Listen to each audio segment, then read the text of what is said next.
The horror behind gay conversion therapy.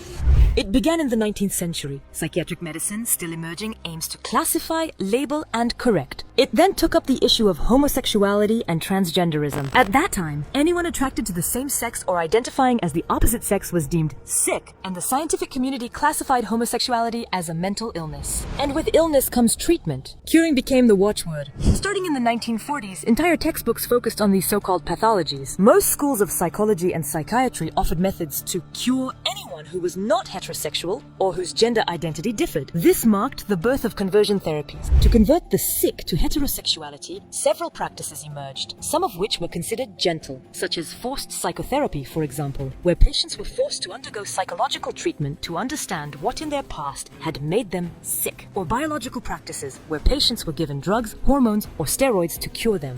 But very quickly, science turned to brutality: lobotomy, castration, electroshock therapy, and even aversion therapy. This practice involves associating an unpleasant or even painful effect with sexual arousal. Unfortunately, these practices, far from having disappeared, still persist today.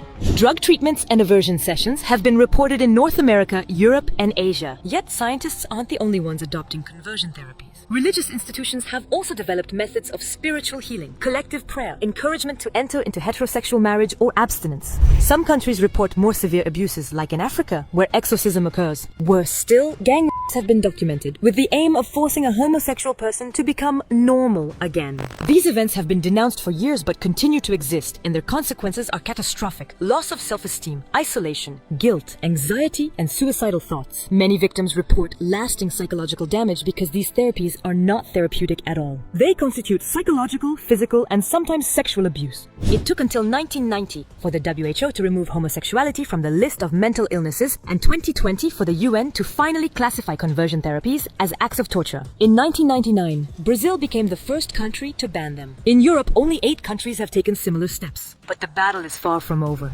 In May 2025, a citizens' initiative gathered more than 1 million signatures calling for a European ban. Even today, these practices are still hidden under other names: talking groups, healing retreats, spiritual guidance, etc. The vocabulary changes, but the ideology remains. It is crucial to recognize that sexual orientation and gender identity aren't a choice. They cannot be altered through either religious beliefs or scientific efforts.